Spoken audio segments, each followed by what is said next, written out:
Now here's a brand you haven't seen on the channel in a long time, and that's because my experience with them hasn't been the best. We've got the TH9C, one of the latest guns from Taurus, coming up next on GBGuns.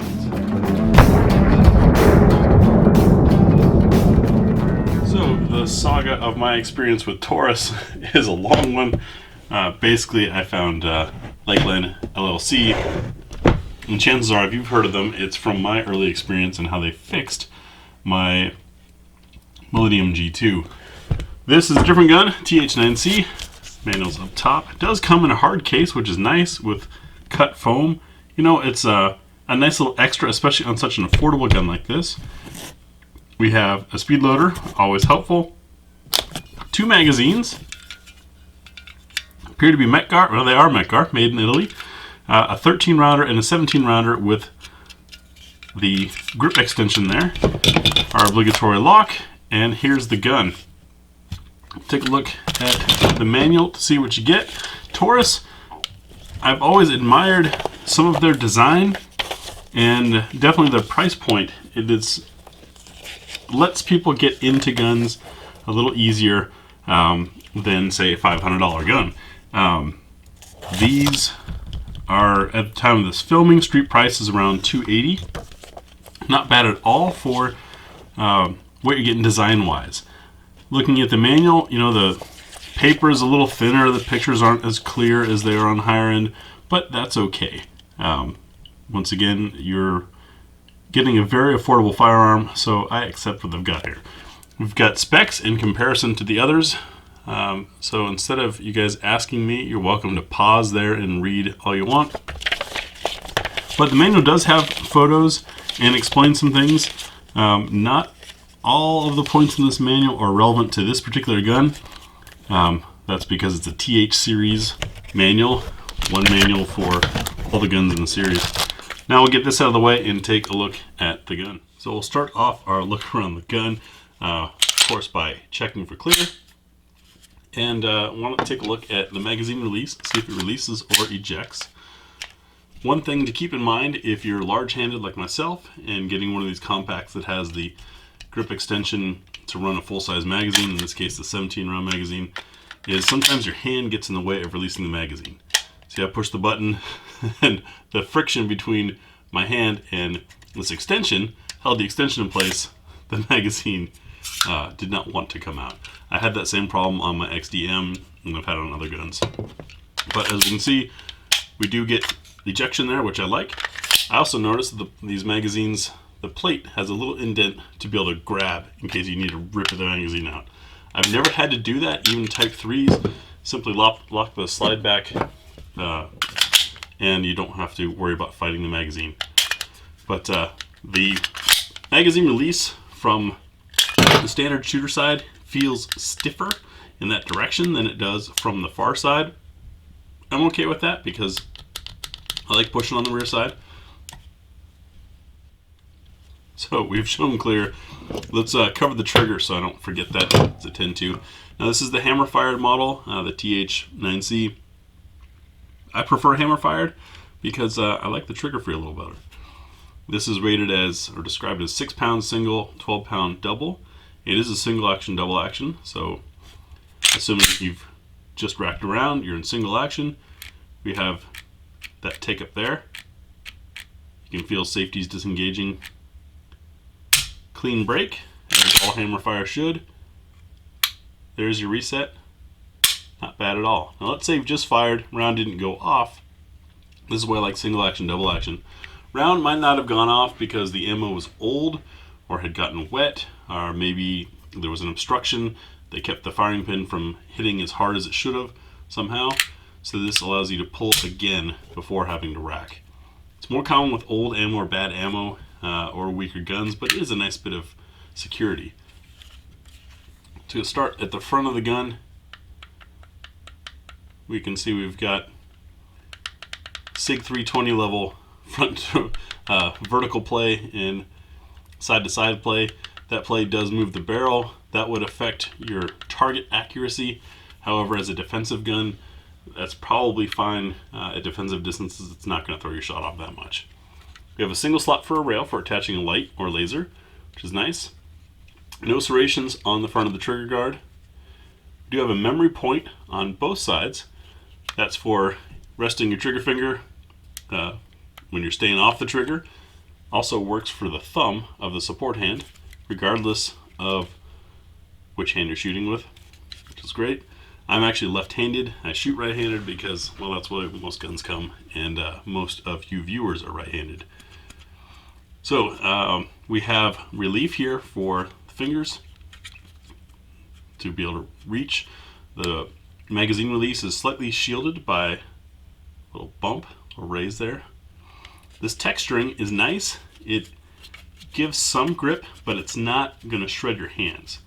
And speaking of hand shredding, I have to compliment them on this radius under the trigger guard is not going to cause Glock knuckle, which is a plus. Looking underneath, we see we've got a little bit of beveling to form as a magazine well. Of course, when you have a double stack single feed gun, your magazine is sort of the inverse magazine well anyway. You don't need or funnel. This isn't necessary, but it is a nice touch.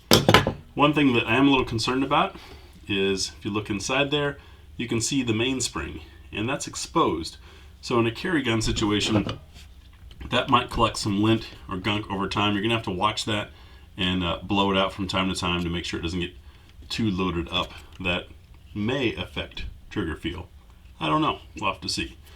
Controls are easily within reach for me. The slide stop and release, and yes, it's both. You can see it's even angled to be able to push up or push down. Safety, you can run cocked and locked, or you can decock to bring it into that double action.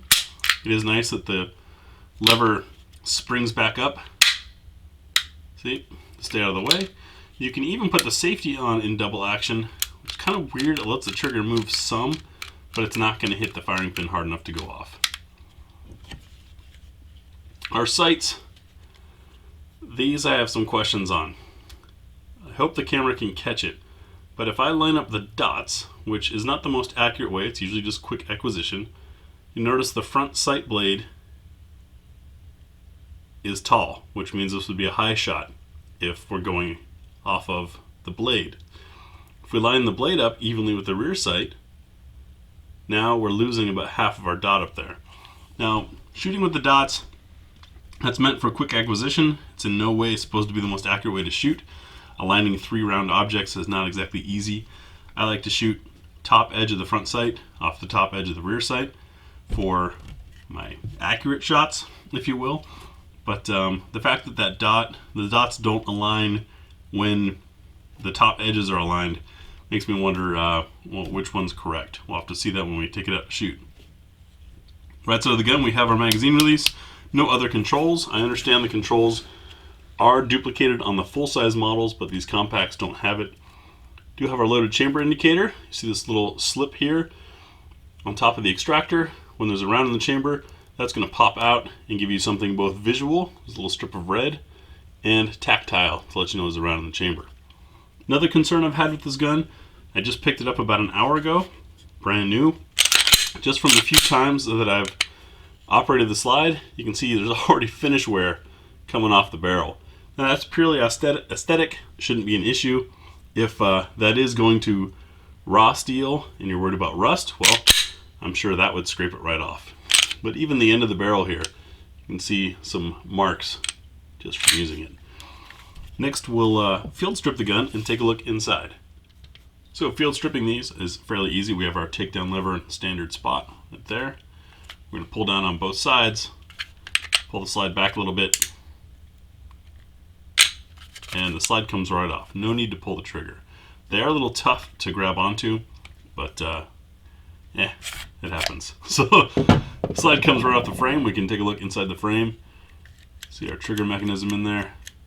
Interesting that the return spring is color-coded. I wonder what other weights they have.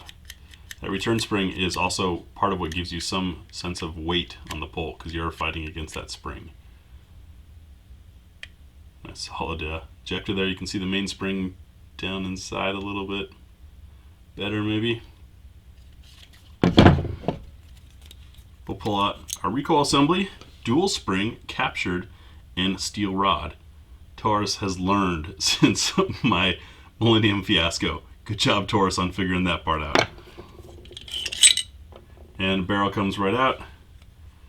So you got a bit of polish to the feed ramp there, and this thing came pretty dirty. You see the dark spot in the middle there? That's just pure grease. It's a glob of grease. But we'll see how the gun runs. Machining otherwise looks fairly clean, as it should be since this is a newer slide design.